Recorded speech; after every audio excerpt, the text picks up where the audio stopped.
Hello and welcome to my review for Gen V. So I already tried to make this review once. I finished it like probably 2-3 weeks ago at this point, but when I went to go edit it back, I had no audio. The whole review was like 30 minutes. I really talked a lot about Gen V because I really liked the characters, and I thought that they all kind of represented something in a really good way, and I really liked the show. So I'm going to try to make a quicker version of what I did so that not to use 30 minutes of your time. I'm going to try to make it like 15 minutes.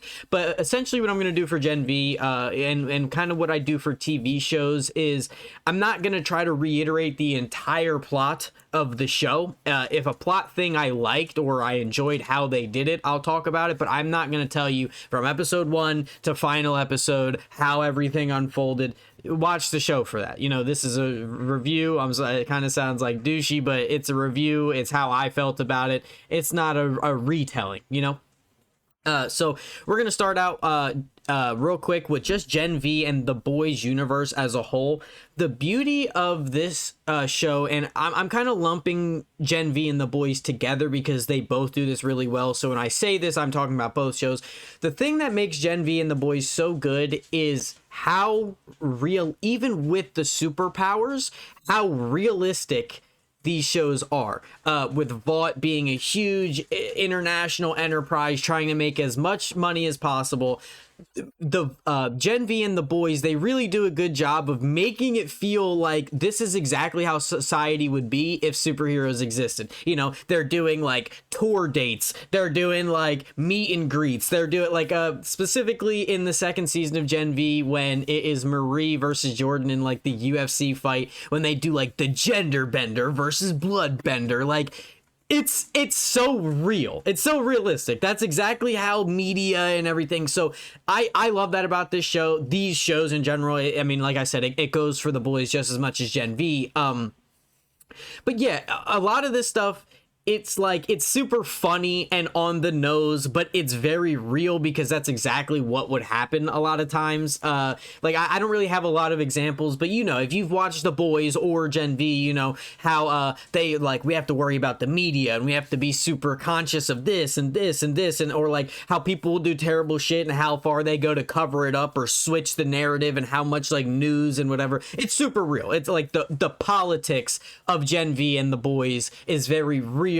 to now. It's just we don't have superpowers, but everything else besides the superpowered individuals is pretty much the same. So that's one thing I just want to say about this show as a whole. It continues in the boys' path of having very good realistic commentary on shit that is happening today in our real world. But now I'm gonna jump into character specific stuff. Like I said, not gonna do the entire plot, but I really want to talk about each character and kind of how they were, how I enjoyed their character. So number one, I'm going to start out with Andre, who tragically passed in between. I don't know exactly when, but season 1 was obviously out and finished when he had passed away, which is so tragic. I believe his name R.I.P. Chance. That is so tragic because he was my favorite character. I don't know what it is. I love metal bending, earth bending, magnetism, like anything like that.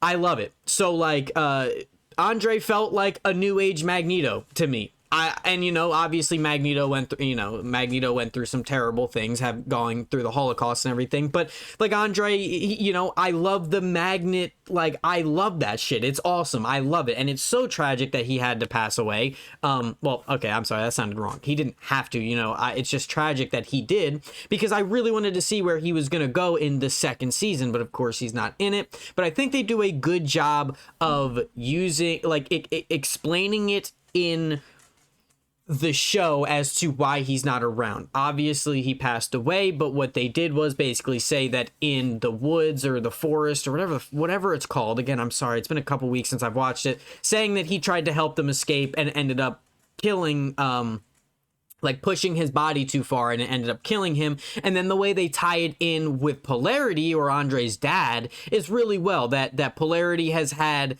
these this like brain thing that's going on when he uses his powers, where he's able to use his powers, but it's slowly killing him, and he never told Andre this, so Andre wouldn't have known. And I think they do a really good job with that. I think Polarity in the second season comes in to be a much bigger player than I feel like. I often wonder what with TV shows like this, like I understand it's probably a ripple effect, right, where Chance passes away and they're like, shit, we don't have his character, or like, we're not going to recast him. That feels terrible.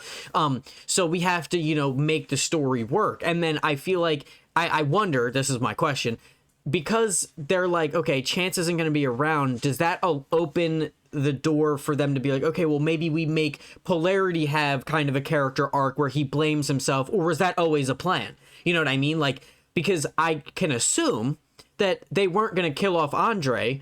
They weren't planning on it. And so he was going to be in the second season as a major player. So maybe his dad wasn't going to have to be as important, but he ends up passing away. So then they're like, okay, maybe we can substitute Polarity. Like, I just wonder how the cogs were turning, because I in the end, I loved how it worked out, for Polarity. Like, I thought he came back, he helped out the Gen V kids a lot, and he played a good role, but he was a good character himself. He blamed himself for not saying anything, but everybody kept apologizing and blaming themselves, and he was like, don't put this on yourself when I'm putting it, you know what I mean? Like, I appreciate you trying to make me feel better, but I don't appreciate you being rude or self-deprecating to yourselves when it's partially on me, whatever. But yeah, that's Andre. Polarity really sucks that the first season, or I'm sorry, that he had passed away, but because I really liked him in the first season. Like, he really carried the show for me. I feel like everybody, maybe this is just me, but when I watch a new show, like, I kind of like lock in on a certain character, or like, so I like the other characters, I like the story, but when they're on screen or when they're doing things, I'm more like super invested, and Andre was that character for me. And I like all the other characters, don't get me wrong, and I enjoy them, and I especially like Sam. I'll get to him in a minute, but like Sam, I really liked his story as well. But when Andre's not in the second season, it's like, damn, man, like I really miss his character. We're gonna jump back to season 1 really quick, because I want to talk about this character, because I think he does a good job of putting into perspective for the other characters. Excuse me, and that is Golden Boy, or I believe his name was Luke. So the thing I like about Luke is he's a good character because what he represents and kind of his status and all the other characters where they're trying to get, or maybe not all the other characters, but for example, Jordan and Marie, right? Golden Boy is number one. He all the eyes are on him, no Tupac, and everybody's looking at him. He's the next big thing, right? And he has this conversation with Marie in the first season where she's like, oh man, you have it all. Again, I'm sorry, it has been a long time since I've seen it. I don't have specifics of what they said, but basically, to paraphrase or to boil it down, Marie wants to be the number one soup. That's like her thing. Golden Boy already has the number one, and he's like, basically, this position comes with way more things that you don't think about because you're not in the position. And she's like, well, your life is so good, you're number one. And he's like, no, I got problems, I got shit going on that you don't think about. But it's a really good parallel where it puts into perspective for just people. What I like about this show is these characters are super real people, realistic people. Yes, they have superpowers, but their mental state is so well written of real people. For example, Golden Boy, right? He has everything. Marie wants what he has, but he's telling her, there's so much more to this. Like, for example, I stream. And I'm small, I'm very small, but and everybody who streams or does content or anything like that, they want the millions of followers and the people looking at them. But the people who have that, and again, I'm ignorant exactly because I don't have it, but I can assume that the people who have those millions are like, dude, there's so much stuff that you don't even want, that you don't even know you're gonna get if you reach this level. And it's super real. It just feels super real. It's the person who doesn't have, it's like the grass is always greener kind of state of mind. And I think Golden Boy does a really well way of like being eyes into that, where he's mentally fucked up, he's seeing visions of his brother, which again we know as the viewer is real. We know that his brother is actually gone, but before you know that, you're like, dude, this guy, he's not everything that it seems to be, you know. But yeah, he ends up dying at the first episode, so he's not even around for a while. But I just, that first episode, that conversation between those two really stuck with me, because it's like classic, you know what I mean? The person who has it versus the person who doesn't, but there's separate problems that come with both, and each person wants to swap, you know what I mean? Or maybe Golden Boy doesn't want to not be number one, but you know, you get what I'm saying. Then I'm gonna jump to Marie really quick. Marie is the main character, and she is not necessarily my favorite character. I think that other characters are written really well, which I'm gonna get to in, I think I'm gonna do Marie, Emma, then Sam, then Jordan, and then also Kate. I can't forget Kate. But anyway, sorry. Marie is kind of a confusing character. Not confusing, I'm sorry. I think she is good because, again, she is very realistic in the sense of, throughout the entire show, Marie blames herself for her parents' death. She always feels guilty, like she did it, right? Then when she goes and she meets up with the aunt character that's been taking care of Marie's sister, again, I can't remember names, sorry, but Marie's aunt, or like aunt, is like basically subtly low-key blaming her for the death of her parents, which Marie has done. Like, when she is comfortable by herself, Marie will blame herself. But when somebody else, an external person, blames her, she's like, defends herself, which is super real. Like, maybe I'm digging too deep, but again, it feels very realistic, where, like, me personally, you know, everybody is a little mean to themselves, regardless. Like, even if you have all the money in the world and whatever, you feel like you could be doing things better, or, you know, it's hard to always be nice to yourself. So sometimes you get in a headspace where you're like, man, I'm not this, I'm not that. You're thinking about negatives. But then, if somebody outside of that is like, says those same things to you that you said to yourself, but you are out and about, you're not in the comfort of your own home, or you're not exactly comfortable, or, you know, you're whatever, you get what I'm saying. You would defend yourself, because you'd be like, you don't know what I've been through. You don't know what I've gone through. You don't know how far I've come. And it's like, you defend yourself when another person says it to you, but when you're by yourself, you think those same thoughts. And then, you know, it gets into the semantics of whether, if you believe it, if it's true, yada yada. But I'm saying, Marie always blamed herself throughout the entire show.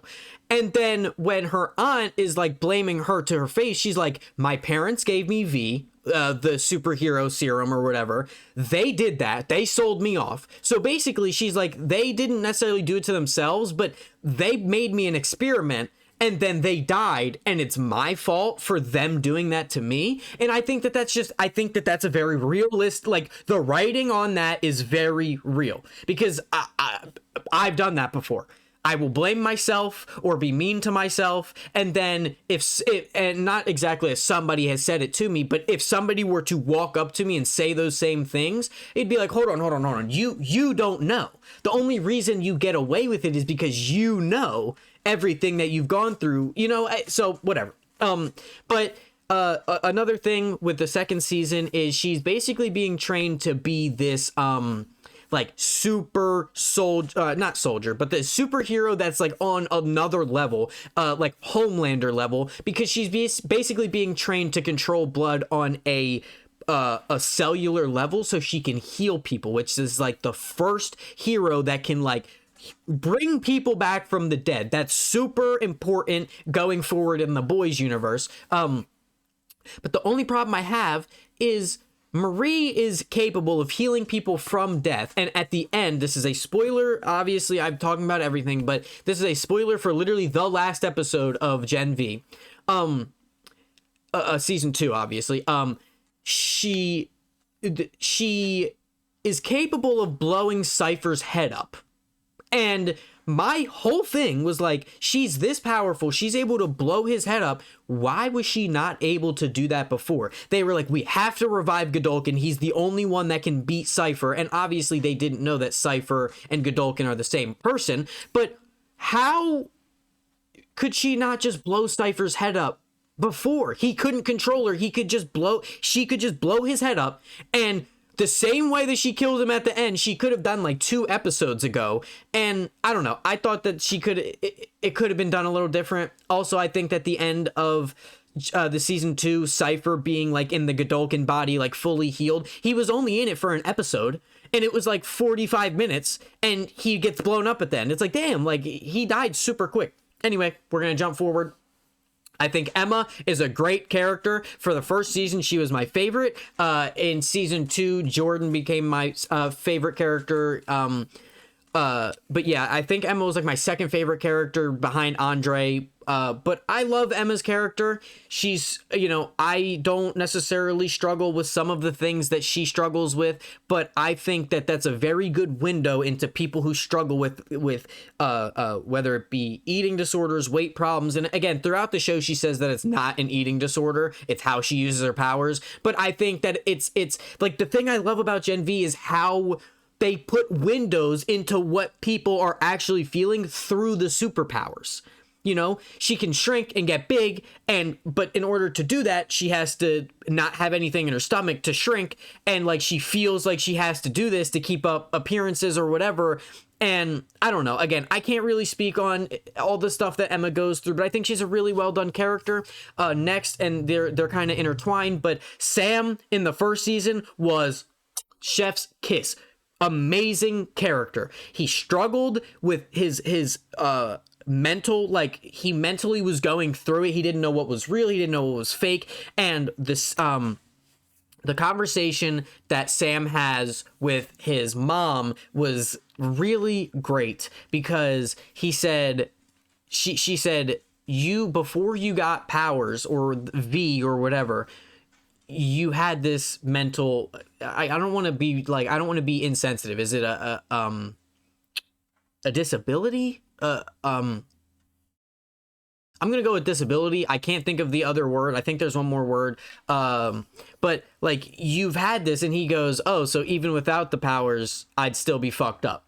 And it's like, again, I love the characters. Like it's a very realistic view into real people. It's just, and it adds superpowers to explain it to the audience. Which is another thing I'm going to jump into with Jordan, because I think Jordan is so like super good. But I really liked Emma and Sam's relationship. I thought it was great. And when they broke it up, because of what Sam did at the end of season 1, I understood. I thought it was going to be a slow build, and maybe they're still planning on doing it, because I'm sure Sam and Emma are going to be in The Boys, but them like being broken up and like being like broken up and like being done, I was kind of sad. I really liked their relationship. Like he was trying to figure out life, which, by the way, because he was a fucking kid when he was put in the woods or whatever, he doesn't understand like social cues, social interaction, all of that. So she was a good way to calm him down and show him things, but he wouldn't get overwhelmed. And then when they break up, it's like, oh man, that really sucked. I really like seeing them together. And again, it was Emma's choice to break up. Okay, fine. I thought that they were going to stay together. I thought they made a really good couple. But love those two characters. We're going to jump to Kate really quick. Kate is a good character because she shows how manipulation works. How somebody who doesn't have, like, will do things to people that they love because they're being told that it's the good thing to do. My wife and I, we kind of not argued conversation, but like we're on differing sides, where my wife blames Kate for everything that happened. She said, you made those decisions regardless of if you were being manipulated. Kate chose to wipe the memory of all her friends. She chose to constantly wipe the memory of Luke. She constantly chose to do these things. And so when she gets shoved into the wall or gets fucked up and she loses her powers, she should not get mad. Or my wife, she didn't say all that, but she's basically saying Kate made her decisions. But I think it's so much deeper than that. And again, I'm not saying that my wife is like not thinking of it deep, because it's very deep, but I just think being manipulated and being told you're doing the right thing by people who are older than you, because remember, this is college, it is a college, but they're still kids. They're like 18, 19. Like, I feel like I'm 22, up literally like 2 weeks away from when I'm recording this from being 23. I don't even feel like remotely an adult sometimes. I have a job, I have bills to pay, but I still feel like mentally like I'm not, like I'm doing it, but I don't feel like, you know, like I'm fully a functioning adult, you know? And so somebody who's 19, 20 in college being told by like the college, like the head runner of the college, you're doing the right thing, it's okay, and her like being like a therapist and like, oh well, you feel this way, it's so manipulative, and it makes me feel so bad for Kate, because you're trying to do the right thing, but you're also trying to protect the people that you love, and it's never black and white as to, you know. So I think Kate's a really good character, but I think that her getting her powers back is super important, and like I like all these characters, man. It's so easy for a parental figure to loom over people who want a parental figure. They want to be loved, they want to be cared for, and when you finally find that, you grab onto it so hard, it doesn't matter what they ask you to do, you're gonna do it. And even if it's wrong, yes, you made the decision, but I feel like Kate is so nuanced in her in the way that she is done or portrayed. But yeah, I'm gonna jump forward now to Jordan, who I think is like the best written character. Jordan's ability is that, well, Jordan has multiple abilities. They can I don't know if I want to call it like a form, because it's the power, but like in the female form, they have like invisible woman powers, like what would it be called? Whatever Invisible Woman from like Marvel can do, where she can like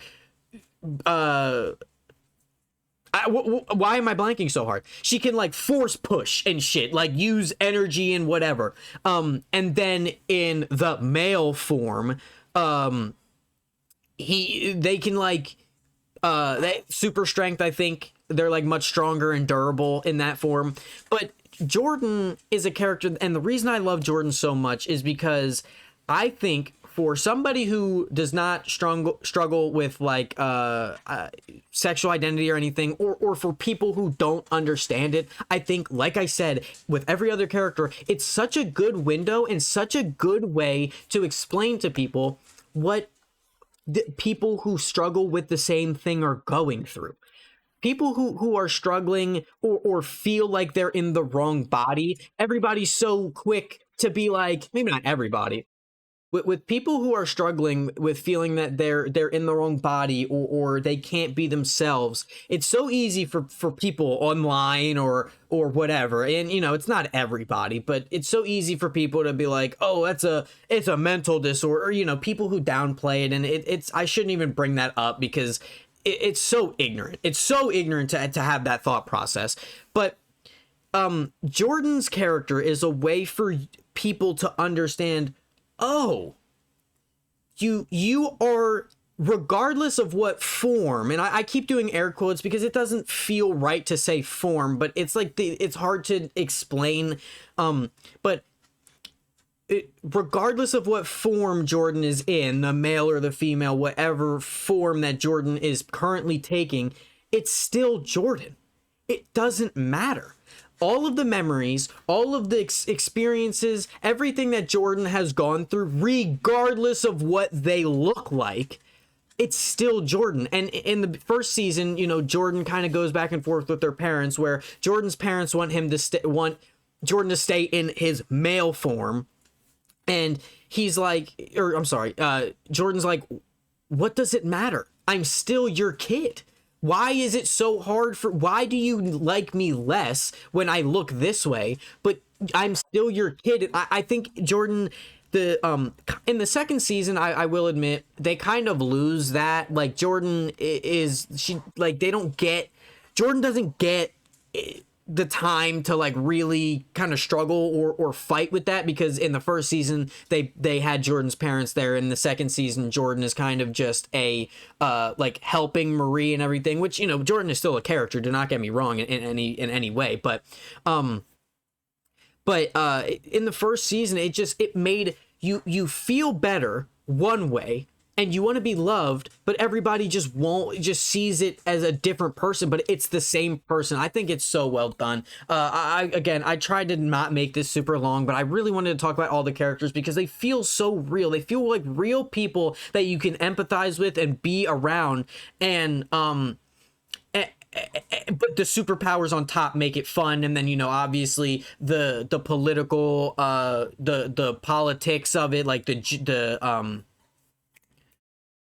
jokes and stuff that they make with the politics and how all this yada yada. But I'm gonna end the review here. Thank you for watching. I appreciate it. Let me know what you think, if you resonated with any of these characters, or if you just like the show or whatever. I liked the show. I enjoyed it. I thought it was a lot of fun. But I really like the character writing. That's my favorite part personally. But yeah, let me know what you guys think. Have a good day, and thank you for watching.